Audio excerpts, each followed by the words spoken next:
You won't lose because you are weak. You will lose because you are still loyal to a version of yourself that was never built to win. He was built to survive, to be liked, to play it safe, to obey the rules that powerful people never follow. You want power? Then understand this. Your first enemy is not outside you. It's the part of you still begging for comfort, still clinging to moral clarity, still hoping to succeed without sacrificing who you are. But who you are right now was shaped by fear, by doubt, by the need to be accepted. And that version of you is not strong enough to carry the crown you secretly want. Machiavelli understood something brutal. Power does not ask if you are ready. It demands that you become ready by destroying everything that's holding you back. And that begins with betrayal, not of others, but of yourself. This is not self-help. This is self-destruction with purpose. Because to gain power, to be feared, to rise above the noise, you must kill who you really are. Not because you are evil, but because you are finally strong enough to evolve.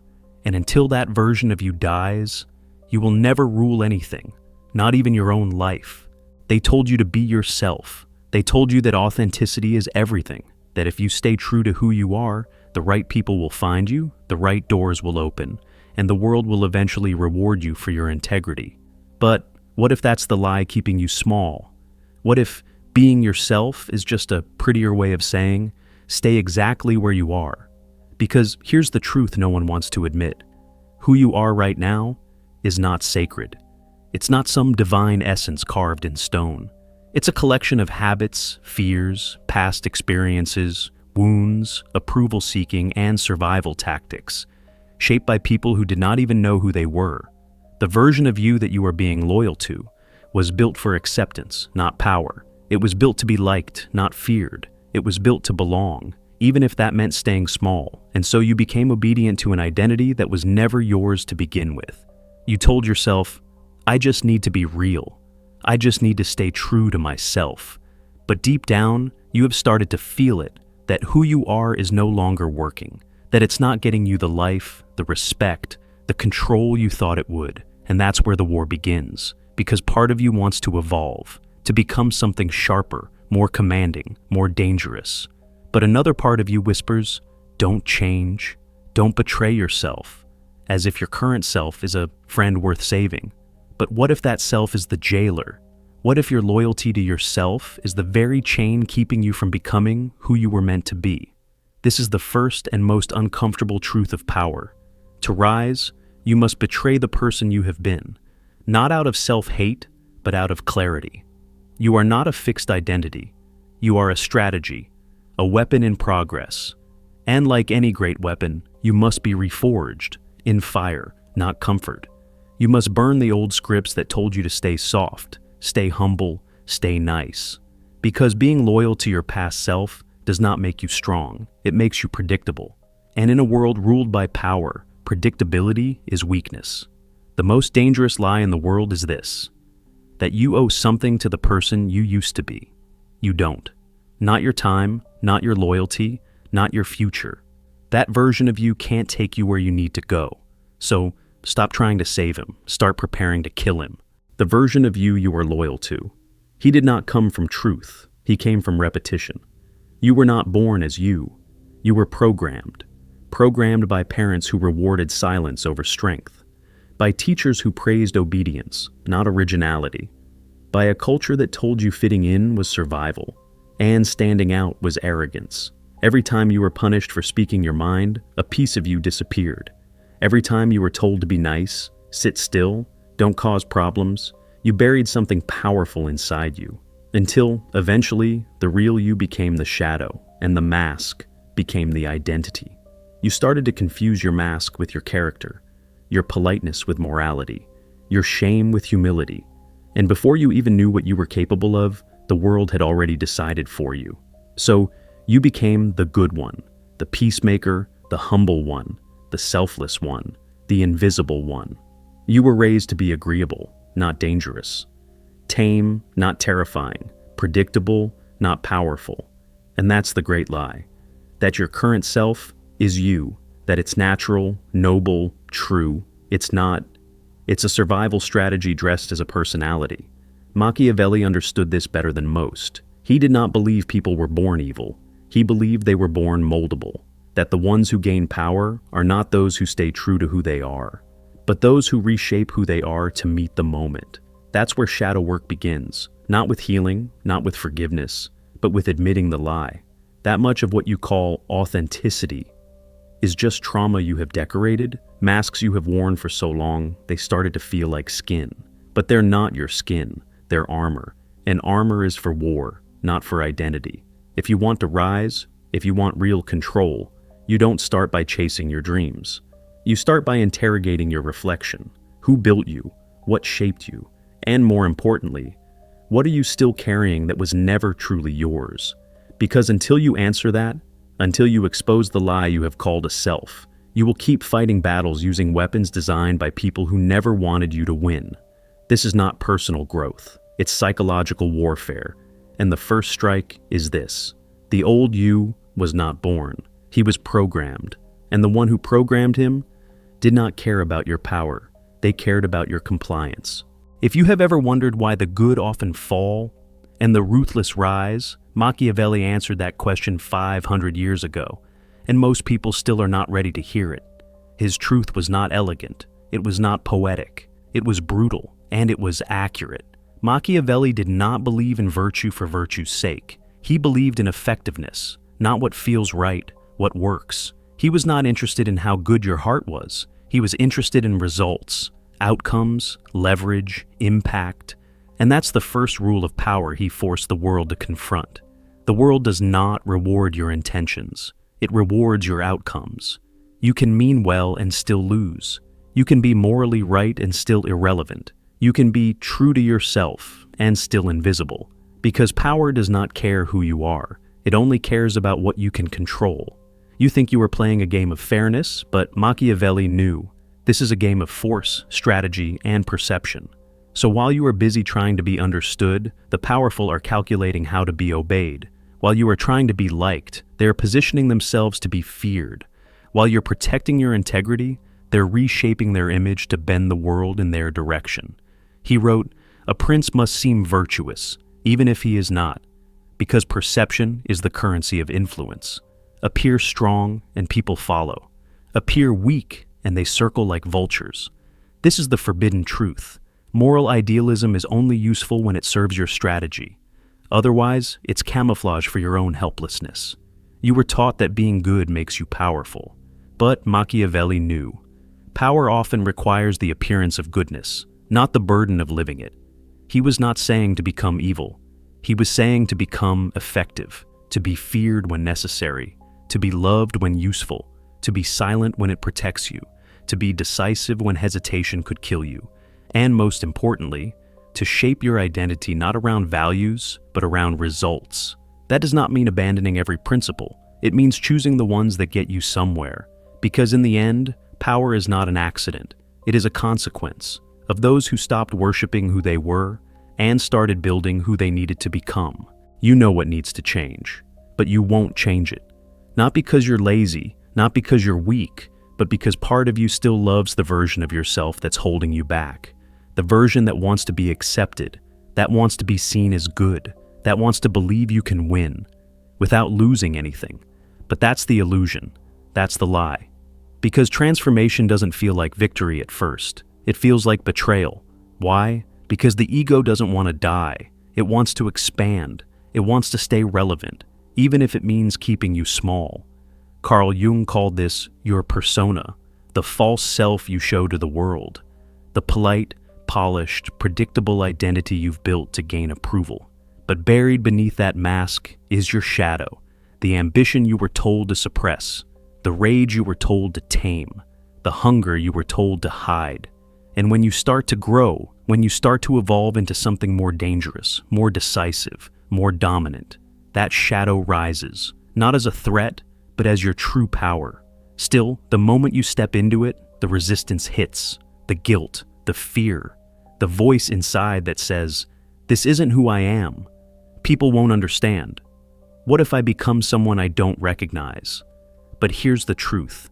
You were never meant to recognize yourself forever. You are not a museum piece. You are not here to be preserved. You are here to evolve, to sharpen, to rise. And rising means killing the version of you that was built for survival, not conquest. Yes, it will feel like you're betraying your past. Yes, it will hurt. But that pain, that's the sound of your limitations cracking. That's the funeral of your comfort and the birth of your capacity. You must learn to grieve that old identity, not because it was bad, but because it's too small for what you're becoming. Jung said, "There is no coming to consciousness without pain." The mask doesn't fall off gently, it shatters. And if you want to rise with force, if you want to rule your world, then the old you must die. Not quietly, not politely, but completely. This is not betrayal out of cruelty. This is betrayal out of clarity. The clarity to see that the person you've been can't take you where you're going. So bury him, mourn him, and then step into the power he was never strong enough to touch. There will be no applause, no ceremony, no moment of recognition when you finally become who you were meant to be. Only silence, smoke, and the slow, agonizing disintegration of everything you thought you were. Because killing yourself, spiritually, is not poetry. It's a funeral, and you are the body, and you are the fire. It begins when you realize that the identity you've been clinging to isn't just outdated, it's in the way. Every belief, every routine, every story you've told about who you are must be dragged into the light and burned. And yes, it will feel like death, because in many ways, it is. You're not just shedding an old version of yourself, you're laying it to rest with no intention of resurrection. And that's where most people stop. They feel the heat, they smell the smoke, and they run back into their comfort, back to the predictable, back to the self that fits the world's expectations. But you're here for something more. You came to bury the illusion and walk out of the fire reborn, like the phoenix. Not because it's a beautiful myth, but because it's the only way forward, destruction first, then flight. Rebirth doesn't come with gentle winds. It comes with clarity. And clarity doesn't comfort you. It confronts you. It shows you the lies you've lived inside. It makes you stand at the grave of your former self and decide, am I here to evolve? Or am I still trying to keep a corpse alive? Because, let's be honest, half of your suffering isn't from life. It's from holding on to a version of yourself that no longer exists. And when you finally let go, when you allow that old identity to collapse, something strange happens. You stop needing permission. You stop asking who you're allowed to be. And you start becoming exactly what the moment demands. That's the gift of rebirth. Not happiness, not ease, but power. The power to choose yourself without apology, without hesitation, without dragging the past behind you like a chain. To kill yourself, spiritually, is to say, I am done being who I was told to be. I am becoming what I decide. No more confusion, no more pretending, no more playing small in the name of being good. The flames weren't sent to destroy you. They were sent to free you. So, burn. And when the ashes settle, don't go looking for who you were. Start building who you were never allowed to be. We talk about power like it's something you're born with. But that's a myth, and a dangerous one. Because the men who shaped history were not born extraordinary. They became extraordinary by killing the version of themselves that wasn't. Take Steve Jobs. The world remembers the black turtleneck, the stage presence, the visionary. But before that, he was erratic, emotional, unfocused. He was fired from his own company. And in that exile, he didn't beg to be understood. He killed the old Steve Jobs, the idealistic rebel, and built a cold, sharp, relentless force of innovation. When he returned to Apple, he wasn't the same man. He was hated by many, feared by most, but respected because he delivered. He let the old self die so the empire could rise. Or look at Elon Musk. You think the man tweeting memes is the full story? Behind the chaos is someone who has abandoned comfort again and again, betting entire fortunes, destroying personal reputations, working 18-hour days until his body collapses. He doesn't care if he's liked. He doesn't care if he's understood. He's operating on the edge of reinvention. constantly burning versions of himself that no longer serve the mission. Or go back further, to Leonardo da Vinci, an illegitimate child, no formal education, no inheritance, no position in the hierarchy. But he refused to remain what the world expected: painter, sculptor, inventor, engineer, war strategist. He became everything they said he couldn't, because he kept killing the idea of what he was supposed to be. That's the hidden truth about greatness. It's not about discovering who you are, it's about deciding who you will become, and being ruthless enough to murder the rest. Because power doesn't come from identity, it comes from transformation. And transformation is not a glow-up, it's a sacrifice. You will lose people, you will be misunderstood, you will be called fake, arrogant, cold, and you will have to keep going anyway, because the throne is not given to the one who stays loyal to his past. It's given to the one who lets it burn. So, don't ask who you are, ask what you're becoming, because in the end, you will not be remembered for who you were, but for what you became. And that version of you, the one who doesn't hesitate, the one who commands rooms, the one who bends reality. He's waiting on the other side of your old self's funeral. You just have to be willing to bury the body. The greatest trick weakness ever played. I was convincing you it was virtue. You tell yourself you are being loyal. You say you are being honest. You believe you are being moral. But underneath all of it, if you're brutally honest, you're just afraid. Afraid to be misunderstood. Afraid to be judged. Afraid to win. Because winning means changing, and change means losing control. And so, you build a cage around yourself, made of noble ideas. I don't want to hurt anyone. I want to stay grounded. I don't want to become someone I'm not. But those are not principles. They're excuses. Elegant armor for a frightened ego. Because guilt is the leash the world uses to keep powerful people docile. Not because they are wrong, but because they have been taught to feel bad for wanting more. So, you tone yourself down. You speak softly. You ask for less. You seek permission before you act. All in the name of being good. But here's the truth. You think you are being good. You're just being afraid. Afraid of your own sharpness. Afraid of your ambition.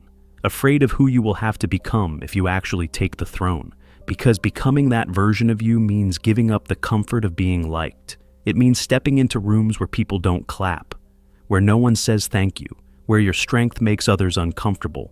But that's where power begins. Power is allergic to hesitation. It does not care about your guilt. It does not slow down for your fears. It rewards those who act, not those who overthink. And if you're still hesitating, still waiting for a sign that it's okay to become stronger, colder, more decisive, then you're not becoming powerful. You're becoming predictable. And predictability is vulnerability. You'll be seen, scanned, decoded, and manipulated by people who already learned what you're still afraid to admit. That morality without strategy is weakness, and feelings without force get ignored. So here's your mirror. Every time you hold back, every time you shrink for the comfort of others, every time you hesitate to claim what's yours, that's not kindness. That's fear pretending to be virtue. The most dangerous thing about fear is not how loud it screams, but how quietly it hides behind your values. But if your values are keeping you silent, small, or stuck, then maybe they're not values, maybe they're cages. And maybe it's time to set fire to them, because the path to power doesn't begin with motivation. It begins with a break from the illusions that make you feel safe but keep you weak. There's a reason so few people ever rise. It's not because they're incapable. It's not because they're unlucky. It's because they want the throne, without giving up who they are. But that's not how this game works. Power is not handed to the most deserving. It's taken by the most willing to change, to sacrifice, to kill. Because power is not a reward, it's territory. And territory isn't gifted, it's seized, it's bled for. It's protected by those who already have it. And you don't get in unless you overthrow something, or someone. And often, that someone is you, your current self, the version of you that's still unsure, still hesitant, still loyal to old values. He can't sit on that throne. He wasn't built for it. The throne demands clarity, strategy, and violence. Not the violence of cruelty, but the violence of transformation. The ability to break your own identity in half and rebuild it from the ashes. You cannot keep both. You do not get to be the same person and rule a different life. That's the law of power. You or the throne, not both.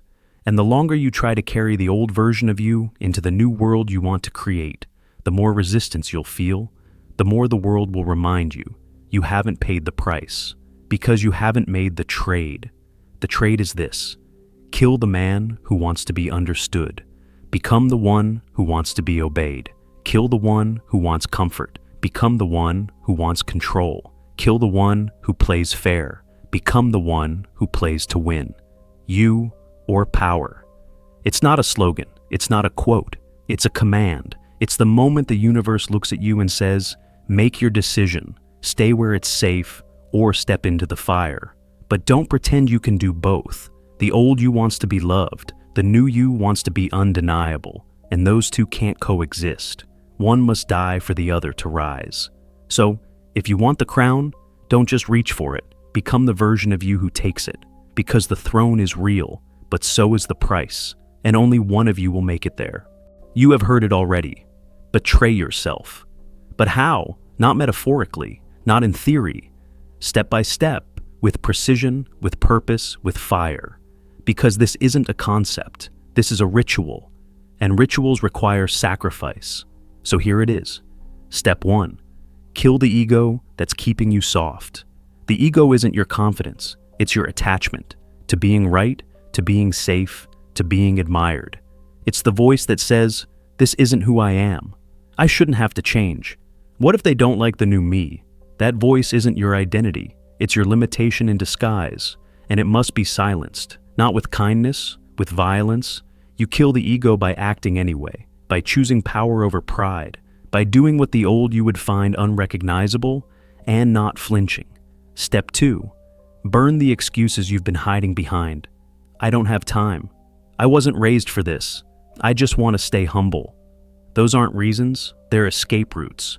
Excuses are emotional insurance policies that let you fail with a story attached.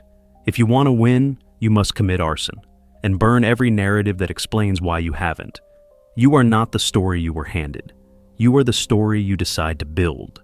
And it starts by setting fire to the ones that kept you small. Step 3, sacrifice comfort. And mourn it. Like a funeral, power is allergic to comfort. And yet, comfort is what you've worshipped your entire life. Comfort in being liked. Comfort in familiar routines. Comfort in waiting for signs before you act. So, here's the truth. You can have comfort. Or you can have transformation. Not both. And yes, it will hurt. You'll grieve the old life, the old habits, the old softness. Let that grief wash through you. But don't mistake it for weakness. It's the sound of your rebirth. The final transformation. You'll know the ritual is complete when you stop needing applause. When you stop asking who you're allowed to be. When you wake up, look in the mirror, and say, I don't recognize who I was. But I respect who I've become. That's not betrayal, that's evolution. And if no one claps when you cross that threshold, good. Because power doesn't come with validation, it comes with clarity. You've done what 99% of people will never do. Bury the person who kept you weak and build the one who can finally win. You don't lose yourself by evolving. You lose the version of you that was never built to win. The quiet one, the people pleaser, the self-doubter, the dreamer who waited for permission, the soft soul who wanted power, but could not pay the price. That version of you was stitched together by fear, by guilt, by stories told by people who were too scared to rise themselves. You called it identity, but it was a defense mechanism, a costume worn so long you thought it was your skin. And now it's time to bury it, because you can't become the person who commands a room, who bends reality, who sits on the throne, until you kill the one who was afraid to try. There's no ceremony for this, no applause, just fire and a decision. And when it's over, when the ashes settle, you won't just be different. You will be dangerous, not cruel, not cold, just clear about who you are, what you want, and what you will never tolerate again. This is the truth Machiavelli knew, and the one the world still tries to silence. To gain power, you must kill who you really are. Not out of malice, but out of clarity, out of necessity, out of truth. The old you was built by fear. The new you is forged in fire. And if that fire burns, good, let it. Because victory always begins with a funeral.